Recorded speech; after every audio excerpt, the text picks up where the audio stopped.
Hey guys, Katie from the Katie Show blog here, and today I'm bringing you a vlog on how to take photos of yourself as a solo female traveler. So how to get those holiday snaps of the place you're visiting and you in the photo too. That can be the hardest part with being a solo female traveler. Sometimes you end up with a lot of just selfies of like your face and not much of the background. So I'm going to be sharing a few of my tips that I've picked up along my travels. I should start off just by saying photos aren't the most important part of traveling. I've said it a million times, I really believe that, but we want something to remember our travels by, right? We all want a nice photo. You know, you spend all that money, you do all the planning, you want something to remember it by. So I'm going to be sharing my tips. Stay tuned because my favorite and most used and most recommended tip is at the end. So stay tuned for that and let's get into it. So option number one, ask someone. It's the oldest and easiest trick in the book. The good thing is, it's super easy. All you have to do is walk up to someone and say, hey, excuse me, can you please take a photo of me? The downside is you might not always get the best photo. I feel like we've all had those experiences where you get like a cropped photo with background not even in it, or it's blurry, or just not a good photo memory to have. So that's the dice you're rolling when you do it this way.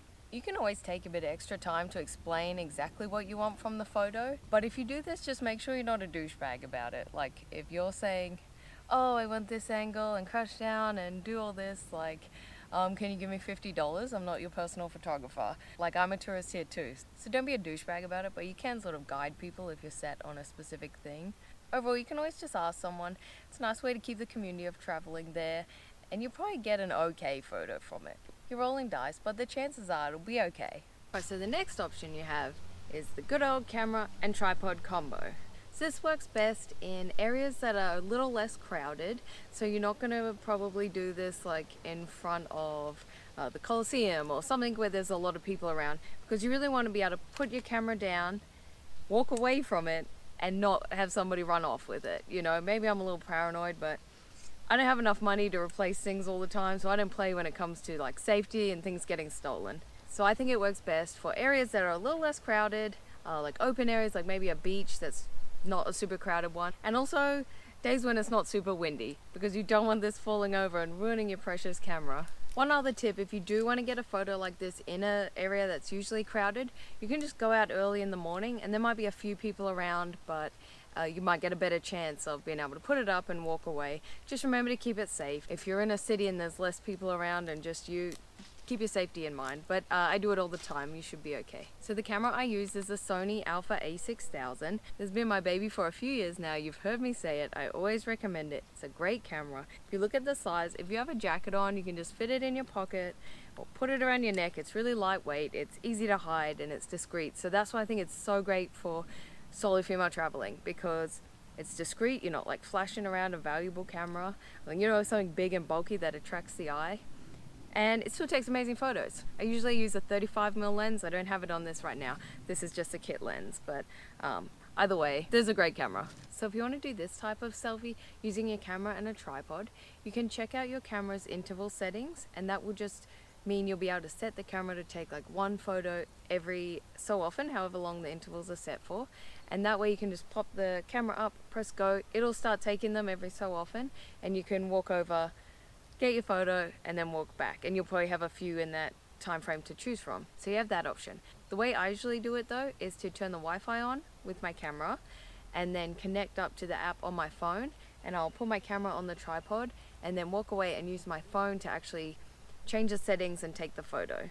I do it this way because sometimes I walk pretty far away from my camera, and if a cloud goes in front of the sun or something, I don't want to have to walk all the way back to change the settings and then walk back for the photo. I want to be able to do it fast, to move with the changes. For Sony, the app is called Play Memories app, and you just get that on your phone, and you also have to get the smart remote control app on your camera itself. So I'll leave links down below so you know where to find the app, and then the app for this camera specifically.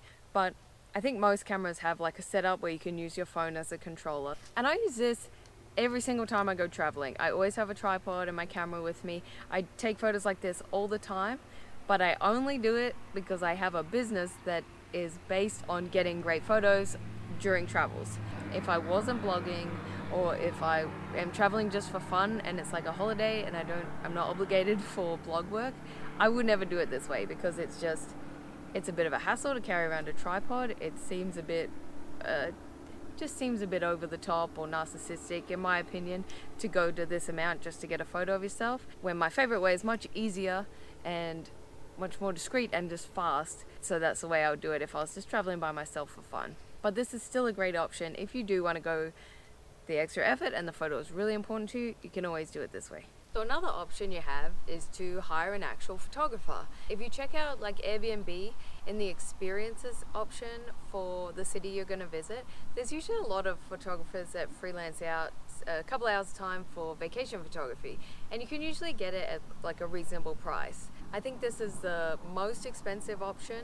I probably would never do it, but if it was a really important trip or something you really want to document and document well, it might be a good option for you. I think personally it's a better investment in your time and money to just get a solid camera that you'll be able to use and learn how to use it in a way that suits the solo travel life. I don't know, I'm kind of like a do-it-yourself kind of gal, and I think it's just a better investment to put it into you being able to do it yourself, because then you can do it yourself every trip rather than paying someone to get your photos, and then what happens in the next trip? Do you have to pay someone again and again and again? So just take a little time to learn how to do it yourself and then just keep practicing. That's all it is. Okay, so if you made it this far, you are up to my favorite, absolute favorite, and most recommended tip for getting photos of yourself as a solo female traveler. Before we get to that, I'll just mention that this video is sponsored by me, Katie from the Katie Show blog, and I want to mention that I do have this merch. If you want to pick one up, I get a couple of dollars from each t-shirt. I'll leave you a link down below, but it really just helps out the channel. If you found any value from it or got anything from this video or any of my others, it helps if you can support in some way. Either like, share, subscribe. Those are the 3 big ways that take 1 second for you. They're free and they mean a lot to me. Otherwise, you can take it that little bit further and get yourself one of these KSB t-shirts and help your girl out. Okay, so my favorite, most recommended tip is the GoPro. It's the solo female traveler's absolute best friend. So for the purpose of this video, we're gonna pretend like there's a GoPro in here, but I'm actually looking at it. I'm using it to film this vlog. I use it to do just about everything. Most of the selfies are using a GoPro. I take all my vlogs with the GoPro, and also just use it to take videos for my on-the-road style vlogs as well. There are a lot of GoPro models on the market, so if you haven't already got one, I recommend buying either the 5, 6 or the latest 7. And I say that because the sizing changed once they went to the 5, so the accessories are slightly different sizing. For example, the dive housing and the plug on the side is different. So if you haven't bought one, definitely get a 5, 6 or 7. But if you've already got one, use whatever you have. You already know then that you can get some great photos with your GoPro. I think they're amazing for solo travelers, probably any traveler for that matter, because they're compact, they're so easy to use, they take amazing photos. Like the quality on the photo and the video is just so good, and they're versatile. Like you can go from snow to beach to just hiking to cities to anything. Like they do everything. If I haven't already convinced you to get one, go and get one. So when it comes to getting photos of yourself while you're traveling, the best thing I think the GoPro does is allows you to get a selfie. And since it's a wide angle lens, you get a lot of the background in your photo as well. And so instead of when you do a phone selfie, you just kind of get your face and a little bit, the GoPro is going to give you like a good amount of background in your photo. So say you are in front of the Colosseum. I don't know why I keep saying Colosseum, it's all I can think of right now. But you are in front of that, you will be able to hold this out even just at just a little bit further than arm's length, and you'll get a good amount of it in your photo. This one is the Shorty Pole, and it's my absolute favorite and most used selfie stick. If you're gonna only get one, get this one. I love it because it's so little. That's the size of it. And it folds out to this size, which is the perfect for a selfie stick size. Like you don't need much longer than that with the GoPro because, like I said, it's got the wide lens. So this is great, and it also doubles as a tripod. So if you want to pop it down and get a photo of yourself, you can also use it that way. You can have a tall tripod or just a short one. So if you haven't already, helicopter, get to the chopper. Talk amongst yourselves. So what I do if I'm using my GoPro to get a good selfie with me, you know, and the background, is you want to put it in time-lapse photo mode. So you'll find that in the settings. Just go to time-lapse photo. That's just an interval setting for taking photos, and it will take one photo every so often, however often yours is set to. Mine is half a second. I'd get one photo every half a second. Then all you need to do is press the top button to get it started, hold it out, and then it will just start taking photos and keep going, so you can get a few. I recommend allowing like at least 5, like hold it out and count to 5, because it'll give the camera enough time to adjust to whatever light is in the setting. So if you just start it, it might blow out at first and then you'll just get like a white photo. But if you give it a few seconds, it'll adjust, it'll figure out what exposure it needs and then adjust accordingly. So yeah, once you press go, count to at least 5 and you'll see the number on the front of the screen as well. So you'll be able to see about 5 photos, and I just wouldn't go less than that. I usually do like 50 because I'm like, oh, I gotta get the right one. The other option you have is a tripod. So this is another one of the ones I use. This is the GoPro 3-way pole, so it's one of their official ones.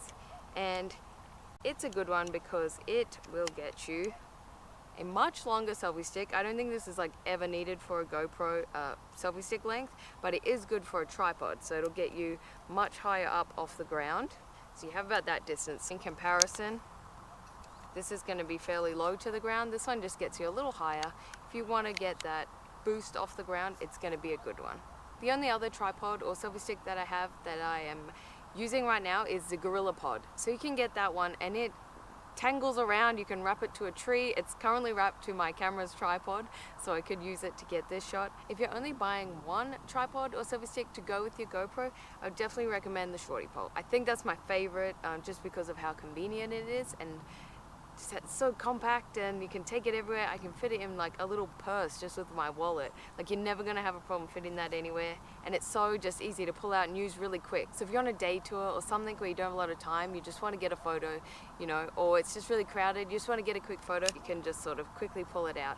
So I really love this one. If you wanted to go to a little extra effort, I would do the 3-way pole, just because you get a couple more options with it being a bit taller. So, you know, having a taller tripod is oftentimes pretty helpful. And then if you want to use it as a selfie stick, you can just hold it like this, and it's about, you know, it's a little bit taller but not that much.